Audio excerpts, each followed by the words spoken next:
ಶ್ರೀ ಗಣೇಶ ಶಾರದಾ ಗುರುಭ್ಯೋ ನಮಃ. ಶ್ರೀ ಸೀತಾರಾಮಚಂದ್ರಾಭ್ಯಾಂ ನಮಃ. ರಾಮಾಯ ರಾಮಭದ್ರಾಯ ರಾಮಚಂದ್ರಾಯ ವೇಧಸೆ ರಘುನಾಥಾಯ ನಾಥಾಯ ಸೀತಾಯ ಪತಯೇ ನಮಃ. ಶ್ರೋತೃಗಳಿಗೆ ವಾಲ್ಮೀಕಿ ರಾಮಾಯಣ ಅಯೋಧ್ಯಾಕಾಂಡದ 44ನೆಯ ಸರ್ಗಕ್ಕೆ ಸ್ವಾಗತ. ಹಿಂದಿನ ಸರ್ಗದಲ್ಲಿ ಶ್ರೀರಾಮನು ಸೀತಾ ಲಕ್ಷ್ಮಣರೊಡನೆ ವನವಾಸಕ್ಕೆ ಹೋದ ನಂತರ ಕೌಸಲ್ಯೆಯು ತನ್ನ ಕರುವನ್ನು ಕಳೆದುಕೊಂಡಂತಹ ಹಸುವಿನಂತೆ ವಿಲಪಿಸುತ್ತಿರುವಳು. ವಿಲಪಂತೀಂ ತಥಾ ತಾಂ ತು ಕೌಸಲ್ಯಾಂ ಪ್ರಮದೋತ್ತಮಾಂ ಇದಂ ಧರ್ಮೇ ಸ್ಥಿತಾ ಧರ್ಮ್ಯಂ ಸುಮಿತ್ರಾ ವಾಕ್ಯಮಬ್ರವೀತ್. ನಾರಿಯರಲ್ಲಿ ಶ್ರೇಷ್ಠಳಾದ ಕೌಸಲ್ಯೆಯು ಈ ಪ್ರಕಾರ ವಿಲಪಿಸುವುದನ್ನು ನೋಡಿ ಧರ್ಮಪರಾಯಣ ಸುಮಿತ್ರೆಯು ಹೀಗೆ ಧರ್ಮಯುಕ್ತವಾದ ಮಾತನ್ನು ಹೇಳಿದಳು. ತವಾರ್ಯೇ ಸದ್ಗುಣೈರ್ಯುಕ್ತ ಸಪುತ್ರಃ ಪುರುಷೋತ್ತಮಃ ಕಿಂತೆ ವಿಲಪಿತೇನೈವಂ ಕೃಪಣಂ ರುದಿತೇನ ವಾ. ಆರ್ಯಳೆ, ನಿನ್ನ ಪುತ್ರ ಶ್ರೀರಾಮನು ಉತ್ತಮ ಗುಣಗಳಿಂದ ಯುಕ್ತನಾಗಿ ಪುರುಷರಲ್ಲಿ ಶ್ರೇಷ್ಠನಾಗಿದ್ದಾನೆ. ಅವನಿಗಾಗಿ ಹೀಗೆ ವಿಲಾಪ ಮಾಡುವುದು, ದೀನಳಾಗಿ ಅಳುವುದು ವ್ಯರ್ಥವಾಗಿದೆ. ಈ ರೀತಿ ಅಳುವುದರಿಂದ ಏನು ಪ್ರಯೋಜನ? ಯಸ್ತವಾರ್ಯೇ ಗತಃ ಪುತ್ರಸ್ತ್ಯಕ್ತ್ವಾ ರಾಜ್ಯಂ ಮಹಾಬಲಃ ಸಾಧು ಕುರ್ವನ್ ಮಹಾತ್ಮಾನಂ ಪಿತರಂ ಸತ್ಯವಾದಿನಂ ಶಿಷ್ಠೈರಾಚರಿತೆ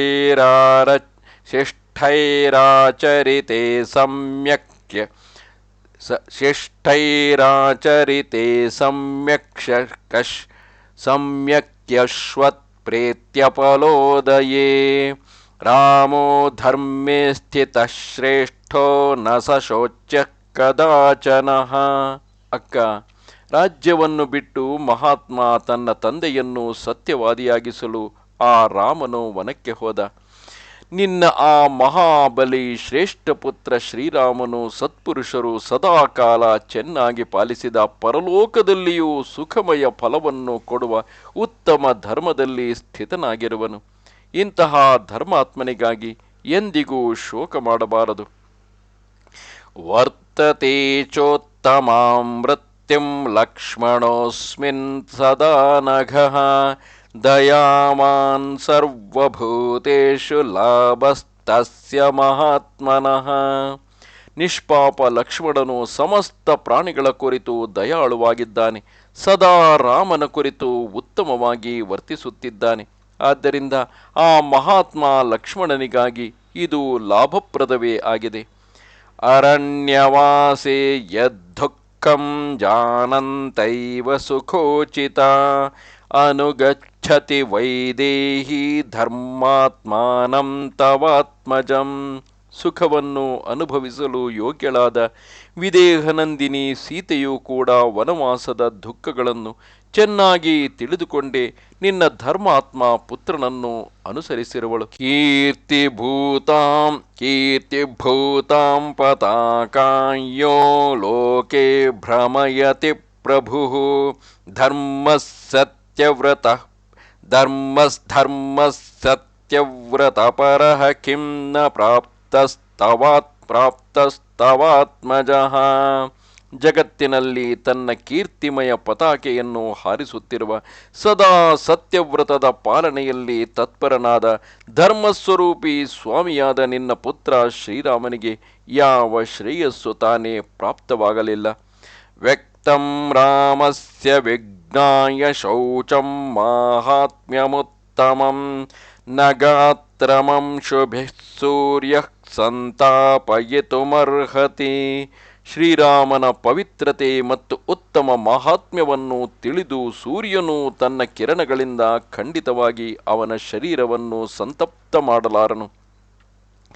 ಶಿವಃ ಸರ್ವೇಷು ಕಾಲೇಷು ಕಾನನೇಭ್ಯೋ ವಿನಿಸೃತಃ ರಾಘವಂ ಯುಕ್ತ ಶೀತೋಷ್ಣಃ ಸೇವಿಷ್ಯತಿ ಸುಖೋನಿಲಃ.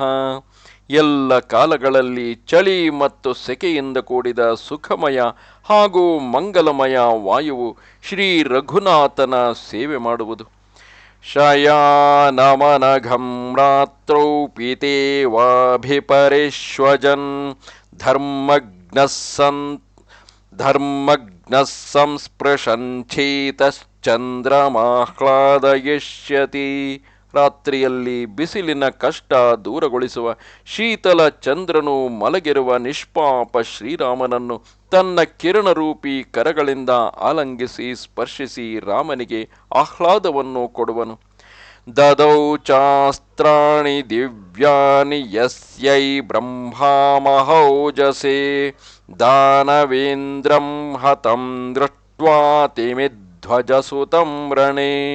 ಶ್ರೀರಾಮನು ರಣಭೂಮಿಯಲ್ಲಿ ತಿಮಿಧ್ವಜ ಅಂದರೆ ಶಂಬರನ ಪುತ್ರ ದಾನವೇಂದ್ರನಾದಂತಹ ಸುಬಾಹುವನ್ನು ಕೊಂದಿರುವುದನ್ನು ನೋಡಿ ವಿಶ್ವಾಮಿತ್ರರು ಆ ಮಹಾತೇಜಸ್ವಿ ವೀರ ರಾಮನಿಗೆ ಬಹಳಷ್ಟು ದಿವ್ಯಾಸ್ತ್ರಗಳನ್ನು ಕರುಣಿಸಿದ್ದರು.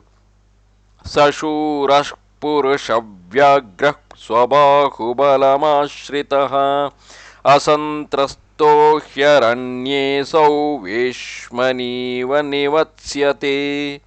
ಆ ಪುರುಷ ಸಿಂಹ ಶ್ರೀರಾಮನು ಬಹಳ ಶೂರ ವೀರನಾಗಿರುವನು. ಅವನು ತನ್ನ ಬಾಹುಬಲವನ್ನು ಆಶ್ರಯಿಸಿ ಅರಮನೆಯಲ್ಲಿ ಇರುವಂತೆಯೇ ಕಾಡಿನಲ್ಲೂ ನಿರ್ಭಯನಾಗಿ ಇರುವನು. ಯಸ್ಯೇಷು ಪಥಮಾಸಾದ್ಯ ವಿನಾಶಂ ಯಾಂತಿ ಶತ್ರವಃ ಕಥಂ ನ ಪೃಥಿವೀ ತಸ್ಯ ಶಾಸನೆ ಸ್ಥಾತುಮರ್ಹತಿ. ಯಾರ ಬಾಣಗಳಿಗೆ ಗುರಿಯಾಗಿ ಎಲ್ಲ ಶತ್ರುಗಳು ವಿನಾಶರಾಗುವರೋ ಅವನ ಶಾಸನದಲ್ಲಿ ಈ ಪೃಥಿವಿ ಮತ್ತು ಇಲ್ಲಿಯ ಪ್ರಾಣಿಗಳು ಹೇಗೆ ಸುಖವಾಗಿ ಇರಲಾರರು. ಯಾ ಶ್ರೀ ಶೌರ್ಯಂ ಚ ರಾಮಸ್ಯ ಯಾ ಚ ಕಲ್ಯಾಣ ಸತ್ವತಾ ನಿವೃತ್ತಾರಣ್ಯವಾಸಸ್ತ್ವಂ ನಿವೃತ್ತಾರಣ್ಯವಾಸಸ್ವಂ ಕ್ಷಿಪ್ರಂ ರಾಜ್ಯಮವಾಪ್ಸ್ಯತಿ. ರಾಮನಲ್ಲಿರುವ ಶೋಭೆಯಿಂದ, ಪರಾಕ್ರಮದಿಂದ, ಕಲ್ಯಾಣಕಾರಿಣಿ ಶಕ್ತಿಯಿಂದ ಅವನು ಶೀಘ್ರವಾಗಿಯೇ ವನವಾಸದಿಂದ ಬಂದು ತನ್ನ ರಾಜ್ಯವನ್ನು ಪಡೆಯುವನು ಎಂದು ಅನಿಸುತ್ತದೆ. ಸೂರ್ಯಸ್ಯಾಪಿ ಭವೇತ್ ಸೂರ್ಯೋ ಹ್ಯಗ್ನೇರಗ್ನಿಃ ಪ್ರಭು ಪ್ರಭುಃ ಶ್ರಿಯಾಶ್ರೇಶ್ಚ ಭವೇದಗ್ರ್ಯಾ ಕೀರ್ತ್ಯಾ ಕೀರ್ತಿಃ ಕ್ಷಮ ಕ್ಷಮಾ. ದೈವತಂ ದೈವತಾನಾಂಚ ಭೂತಾನಾಂ ಭೂತಸತ್ತಮಃ ತಸ್ಯ ಕೇಹ್ಯಗುಣಾ ದೇವಿ ವನೇ ವಾಪ್ಯಥವಾ ಪುರೇ. ದೇವಿ, ಶ್ರೀರಾಮನು ಸೂರ್ಯನಿಗೂ, ಸೂರ್ಯ ಅಂದರೆ ಸೂರ್ಯನ ಪ್ರಕಾಶಕ್ಕೂ, ಅಗ್ನಿಗೂ ಅಂದರೆ ಅಗ್ನಿಯ ದಾಹಕಸ್ತಿಕ ಗುಣಕ್ಕೂ ಅವನು ಪ್ರಭುಗಳಿಗೂ ಒಡೆಯನು. ಲಕ್ಷ್ಮಿಗೂ ಉತ್ತಮ ಶ್ರೀಯು, ಕ್ಷಮೆಗೂ ಕ್ಷಮೆಯೂ ಆಗಿದ್ದಾನೆ. ಅಷ್ಟೇ ಅಲ್ಲ, ಅವನು ದೇವತೆಗಳಿಗೂ ದೇವತೆಯಾಗಿದ್ದಾನೆ, ಪ್ರಾಣಗಳಿಗೂ ಉತ್ತಮ ಪ್ರಾಣನು. ಅವನು ಕಾಡಿನಲ್ಲಿರಲಿ ನಗರದಲ್ಲಿರಲಿ ಅವನಿಗೆ ಯಾವ ಚರಾಚರ ಪ್ರಾಣಿ ದೋಷಾವಹ ಆಗಬಲ್ಲದು. ಪೃಥಿವ್ಯಾ ಸಹ ವೈದೇಹ್ಯಾ ಶ್ರಿಯಾ ಚ ಪುರುಷರ್ಷಭಃ ಕ್ಷಿಪ್ರಂ ತಿಸ್ರಭಿರೇತಾಭಿಃ ಸಹ ರಾಮೋಭಿಷೇಕ್ಷ್ಯತಿ. ಪುರುಷ ಶ್ರೇಷ್ಠ ಶ್ರೀರಾಮನು ಬೇಗನೆ ಪೃಥಿವಿ, ಸೀತೆ ಮತ್ತು ಲಕ್ಷ್ಮಿ ಈ ಮೂವರೊಂದಿಗೆ ರಾಜ್ಯದಲ್ಲಿ ಅಭಿಷಿಕ್ತನಾಗುವನು. ಧುಕ್ಕಜಂ ವಿಸೃಜತ್ಯಶ್ರು ಧುಕ್ಕಜಂ ವಿಸೃಜತ್ಯಶ್ರು ನಿಷ್ಕ್ರಾಮಂತಮುದೀಕ್ಷ್ಯಯಂ ಅಯೋಧ್ಯಾಯಾಂ ಜನಃ ಸರ್ವಃ ಶೋಕವೇಗ ಸಮಾಹತಃ ಕುಶಚೀರಧರಂ ವೀರಂ ಗಚ್ಚಂತಮಪರಾಜಿತಂ ಸೀತೇವಾನುಗತಾ ಲಕ್ಷ್ಮೀಸ್ತಸ್ಯ ಕಿಂ ನಾಮ ದುರ್ಲಭಂ. ಯಾರು ನಗರದಿಂದ ಹೊರಡುವುದನ್ನು ನೋಡಿ ಅಯೋಧ್ಯೆಯ ಎಲ್ಲ ಜನಸಮುದಾಯವು ಶೋಕದ ವೇಗದಿಂದ ಆಹತವಾಗಿ ಕಣ್ಣುಗಳಿಂದ ದುಃಖದ ಕಣ್ಣೀರು ಹರಿಸುತ್ತಿವೆಯೋ, ನಾರು ಮಡಿಯನ್ನು ಧರಿಸಿ ವನಕ್ಕೆ ಹೋಗುತ್ತಿರುವ ಅಪರಾಜಿತ ನಿತ್ಯ ವಿಜಯೀ ವೀರನ ಹಿಂದೆ ಹಿಂದೆ ಸೀತೆಯ ರೂಪದಲ್ಲಿ ಸಾಕ್ಷಾತ್ ಲಕ್ಷ್ಮಿಯೇ ಹೋಗಿರುವಳು. ಆ ರಾಮನಿಗಾಗಿ ಏನು ತಾನೇ ದುರ್ಲಭವಾಗಿದೆ. ಧನುಗ್ರಹಮರೋಗ್ಯಸ್ಯ ಧನುಗ್ರಹವರೋ ಯಸ್ಯ ಬಾಣ ಖಡ್ಗಾಸ್ತ್ರಭೃತ್ ಸ್ವಯಂ ಲಕ್ಷ್ಮಣೋ ವ್ರಜತೆ ಹ್ಯಗ್ರೇ ತಸ್ಯ ಕಿಂ ನಾಮ ದುರ್ಲಭಂ. ಯಾರ ಮುಂದೆ ಧನುರ್ಧರಲ್ಲಿ ಶ್ರೇಷ್ಠ ಲಕ್ಷ್ಮಣನು ಸ್ವಯಂ ಬಾಣ ಮತ್ತು ಖಡ್ಗವೇ ಮೊದಲಾದ ಅಸ್ತ್ರಗಳನ್ನು ಧರಿಸಿ ಹೋಗುತ್ತಿರುವನು, ಆ ರಾಮನಿಗೆ ಜಗತ್ತಿನಲ್ಲಿ ಯಾವ ವಸ್ತುವು ತಾನೇ ದುರ್ಲಭವಾಗಿದೆ. ನಿವೃತ್ತವನವಾಸಂತಂ ದೃಷ್ಟಾಸಿ ಪುನರಾಗತಂ ಜಹಿ ಶೋಕಂಚ ಮೋಹಂಚ ದೇವಿ ಸತ್ಯಂ ಬ್ರವೀಮಿತೆ. ದೇವಿ, ನೀನು ವನವಾಸದ ಅವಧಿ ಪೂರ್ಣವಾಗಿ ಇಲ್ಲಿಗೆ ಮರಳಿ ಬಂದ ಶ್ರೀರಾಮನನ್ನು ಮತ್ತೆ ನೋಡುವಿ ಎಂದು ನಾನು ನಿನ್ನಲ್ಲಿ ನಿಜವನ್ನೇ ಹೇಳುವೆನು. ಅದಕ್ಕಾಗಿ ನೀನು ಶೋಕ ಮೋಹವನ್ನು ಬಿಡು. ಶಿರಸಾಚರಣಾವೇತೌ ವಂದಮಾನಮನಿಂದಿತೆ ಪುನರ್ದ್ರಕ್ಷಸಿ ಕಲ್ಯಾಣಿ ಪುತ್ರಂ ಚಂದ್ರಮಿವೋದಿತಂ. ಕಲ್ಯಾಣಿ, ಅನಿಂದಿತೆ, ನೀನು ನವೋದಿತ ಚಂದ್ರನಂತೆ ನಿನ್ನ ಪುತ್ರನನ್ನು ಪುನಃ ನಿನ್ನ ಚರಣಗಳಲ್ಲಿ ತಲೆಯನ್ನಿಟ್ಟು ನಮಸ್ಕಾರ ಮಾಡುವುದನ್ನು ನೋಡುವೆ. ಪುನಃ ಪ್ರವಿಷ್ಟಂ ದೃಷ್ಟ್ವಾ ತಮಭಿಷಿಕ್ತಂ ಮಹಾಶ್ರಿಯಂ ಸಮುದ್ರಕ್ಷ್ಯಸಿ ನೇತ್ರಾಭ್ಯಾಂ ಶೀಘ್ರಮಾನಂದಜಂ ಜಲಂ. ರಾಜಭವನದಲ್ಲಿ ಪ್ರವೇಶಿಸಿ ಪುನಃ ರಾಜನಾಗಿ ಅಭಿಷಿಕ್ತನಾದ ನಿನ್ನ ಪುತ್ರನು ಅತುಲ ರಾಜಲಕ್ಷ್ಮಿಯಿಂದ ಸಂಪನ್ನನಾದ ಶ್ರೀರಾಮನನ್ನು ನೋಡಿ ನೀನು ಶೀಘ್ರವಾಗಿಯೇ ಕಣ್ಣುಗಳಿಂದ ಆನಂದದ ಅಶ್ರುಗಳನ್ನು ಹರಿಸುವೆ. ಮಾ ಶೋಕೋ ದೀವಿ ದುಃಖಂ ವಾ ನರಾಮೇ ದೃಶ್ಯತೆ ಶಿವಂ ಕ್ಷಿಪ್ರಂ ದ್ರಕ್ಷ್ಯಸಿ ಪುತ್ರಂ ತ್ವಂ ಸಸೀತಂ ಸಹ ಲಕ್ಷ್ಮಣಂ. ದೇವಿ, ಶ್ರೀರಾಮನಿಗಾಗಿ ನಿನ್ನ ಮನಸ್ಸಿನಲ್ಲಿ ಶೋಕ ಮತ್ತು ದುಃಖ ಆಗಬಾರದು, ಏಕೆಂದರೆ ಅವನಲ್ಲಿ ಯಾವುದೇ ಅಶುಭವಾದ ಮಾತು ಕಂಡುಬರುವುದಿಲ್ಲ. ನೀನು ಸೀತಾ ಲಕ್ಷ್ಮಣನೊಂದಿಗೆ ನಿನ್ನ ಪುತ್ರ ಶ್ರೀರಾಮನನ್ನು ಬೇಗನೆ ಇಲ್ಲಿ ನೋಡುವೆ. ತ್ವಯಾ ಶೇಷೋ ಜನಶ್ಚಾಯಂ ಸಮಾಶ್ವಾಸ್ಯೋ ಯಶೋ ಯತೋ ನಘೇ ಕೇಮಿದಾನಿಮಿದಂ ದೇವಿ ಕರೋಷಿ ಹೃದಯ ವಿಕ್ಲವಂ. ಪಾಪರಹಿತ ದೇವಿ, ನೀನಾದರೂ ಈ ಎಲ್ಲ ಜನರಿಗೆ ಧೈರ್ಯವನ್ನು ಕೊಡಬೇಕು. ಹೀಗಿದ್ದರೂ ಸ್ವತಃ ನೀನೇ ಈಗ ತನ್ನ ಹೃದಯದಲ್ಲಿ ಇಷ್ಟೊಂದು ಏಕೆ ದುಃಖಿಸುತ್ತಿರುವೆ? ನಾರ್ಹತ್ವಂ ಶೋಚಿತುಂ ದೇವಿ ಯಸ್ಯಾಸ್ತೆ ರಾಘವಸ್ಸುತಃ ನಹಿ ರಾಮಾತ್ಪರೋ ಲೋಕೆ ವಿದ್ಯತೆ ಸತ್ಪಥೇ ಸ್ಥಿತಃ. ದೇವಿ, ನೀನು ಶೋಕಿಸಬಾರದು, ಏಕೆಂದರೆ ನಿನಗೆ ರಘುಕುಲ ನಂದನ ರಾಮನಂತಹ ಮಗನು ಸಿಕ್ಕಿರುವನು. ಶ್ರೀರಾಮನಿಗಿಂತ ಮಿಗಿಲಾಗಿ ಸನ್ಮಾರ್ಗದಲ್ಲಿ ಸ್ಥಿರವಾಗಿರುವ ಮನುಷ್ಯ ಜಗತ್ತಿನಲ್ಲಿ ಬೇರೆ ಯಾರೂ ಇಲ್ಲ.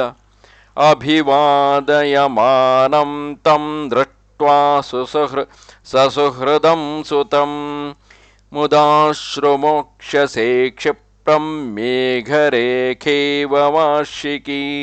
ವರ್ಷಾಕಾಲದಲ್ಲಿ ಮೇಘಗಳು ನೀರನ್ನು ಮಳೆಗರೆಯುವಂತೆಯೇ ಸುಹೃದರೊಂದಿಗೆ ನಿನ್ನ ಪುತ್ರ ಶ್ರೀರಾಮನು ನಿನ್ನ ಚರಣಗಳಲ್ಲಿ ನಮಸ್ಕರಿಸುವುದನ್ನು ನೋಡಿ ನೀನು ಆನಂದವಾಗಿ ಹರ್ಷಾಶ್ರುಗಳ ಮಳೆಗರೆಯುವೆ. ಪುತ್ರಸ್ತೆ ವರದ ಕ್ಷಿಪ್ರಮಯೋಧ್ಯಾಂ ಪುನರಾಗತಃ ಕರಾಭ್ಯಾಂ ಮೃದು ಪೀನಾಭ್ಯಾಂ ಚರಣೌ ಪೀಡಯಿಷ್ಯತಿ. ವರದಾಯಕನಾದ ನಿನ್ನ ಪುತ್ರನು ಪುನಃ ಶೀಘ್ರವಾಗಿಯೇ ಅಯೋಧ್ಯೆಗೆ ಬಂದು ತನ್ನ ಪುಷ್ಟವಾದ ಕೋಮಲ ಕೈಗಳಿಂದ ನಿನ್ನ ಎರಡೂ ಕಾಲುಗಳನ್ನು ಒತ್ತುವನು. ಅಭಿವಾದ್ಯ ನಮಸ್ಯಂತಂ ಶೂರಂ ಸಸುಹೃದಂ ಸುತಂ ಮುದಾಸ್ತ್ರೈ ಪ್ರೋಕ್ಷ್ಯಸೇ ಪುತ್ರಂ ಮೇಘರಾಜಿರಿವಾಚಲಂ.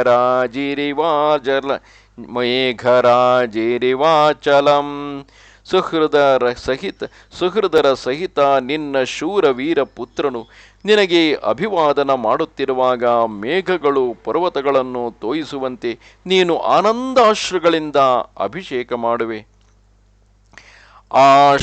ಆಶ್ವಾಸಯಂತೀ ವಿವಿಧೈಶ್ಚ ವಾಕ್ಯೈಃ ವಾಕ್ಯೈರ್ವಾಕ್ಯೋಪಚಾರೇ ಕುಶಲಾನವದ್ಯಾ ರಾಮಸ್ಯ ತಾಂ ಮಾತರಮೇವ ಮುಕ್ತ್ವಾ ದೇವಿ ಸುಮಿತ್ರಾ ವಿರರಾಮ ರಾಮ. ಮಾತಿನಲ್ಲಿ ಕುಶಲಳಾದ ದೋಷರಹಿತ ಹಾಗೂ ರಮಣೀಯ ರೂಪವುಳ್ಳ ದೇವಿ ಸುಮಿತ್ರೆಯು ಹೀಗೆ ಬಗೆ ಬಗೆಯ ಮಾತುಗಳಿಂದ ಶ್ರೀರಾಮಮಾತೆ ಕೌಸಲ್ಯೆಯನ್ನು ಸಮಾಧಾನಪಡಿಸಿ ಸುಮ್ಮನಾದಳು. ನಿಶಮ್ಯತಲ್ಲಕ್ಷಣ ಮಾತ್ರ ವಾಕ್ಯಂ ರಾಮಸ್ಯ ಮಾತುರ್ನರದೇವ ಪತ್ನ್ಯಾಃ ಸದ್ಯ ಶರೀರೇ ವಿನನಾಶ ಶೋಕಃ ಶರದ್ಗತೋ ಮೇಘ ಇವಾಲ್ಪತೋ ಯಃ. ಲಕ್ಷ್ಮಣನ ತಾಯಿಯ ಮಾತನ್ನು ಕೇಳಿ ದಶರಥನ ಪತ್ನಿ ಶ್ರೀರಾಮನ ತಾಯಿ ಕೌಸಲ್ಯೆಯ ಎಲ್ಲ ಶೋಕವೂ ಮನಸ್ಸಿನಲ್ಲಿಯೇ ವಿಲೀನವಾಯಿತು. ಶರದೃತುವಿನ ಅಲ್ಪ ನೀರುಳ್ಳ ಮೋಡಗಳು ಬೇಗನೆ ಭಿನ್ನ ಭಿನ್ನವಾಗುವಂತೆ ಆಕೆಯ ಶೋಕವೂ ಹಾರಿಹೋಯಿತು. ಇಲ್ಲಿಗೆ ಶ್ರೀ ವಾಲ್ಮೀಕಿ ವಿರಚಿತ ಆರ್ಷರಾಮಾಯಣ ಆದಿಕಾವ್ಯದ ಅಯೋಧ್ಯಾಕಾಂಡದಲ್ಲಿ 44ನೆಯ ಸರ್ಗ ಪೂರ್ಣವಾಯಿತು. ಈ ರೀತಿಯಾಗಿ ಹಿಂದಿನ ಅಧ್ಯಾಯದಲ್ಲಿ ಕೌಸಲ್ಯೆಯು ಸಂಪೂರ್ಣವಾಗಿ ಋಣಾತ್ಮಕವಾಗಿ ನಿರಂತರವಾಗಿ ವಿಲಪಿಸುತ್ತಿರುವಳು. ಅದು ತಾಯಿಯಾದವಳಿಗೆ ತನ್ನ ಪುತ್ರನು ಹೊರಟು ಹೋದಾಗ ಆಗುವಂತಹ ಸಹಜವಾದ ಸ್ಥಿತಿಯಾಗಿದೆ. ಪ್ರತಿಯಾಗಿ ಸುಮಿತ್ರೆಯು ಆಕೆಗೆ ಸಹಜವಾಗಿಯೇ ಸಮಾಧಾನವನ್ನು ಮಾಡುತ್ತಿದ್ದರು ಆಕೆಯ ಧನಾತ್ಮಕ ಮಾತುಗಳಿಂದಾಗಿ ಎಂತಹ ಶೋಕವು ಹಾರಿಹೋಗಿ ಕೌಸಲ್ಯೆಯ ಮನಸ್ಸಿಗೆ ನಿಧಾನವಾಗಿ ಸಮಾಧಾನವಾಗುತ್ತಿದೆ.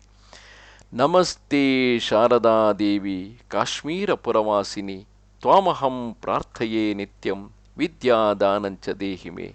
ನಮಸ್ಕಾರ.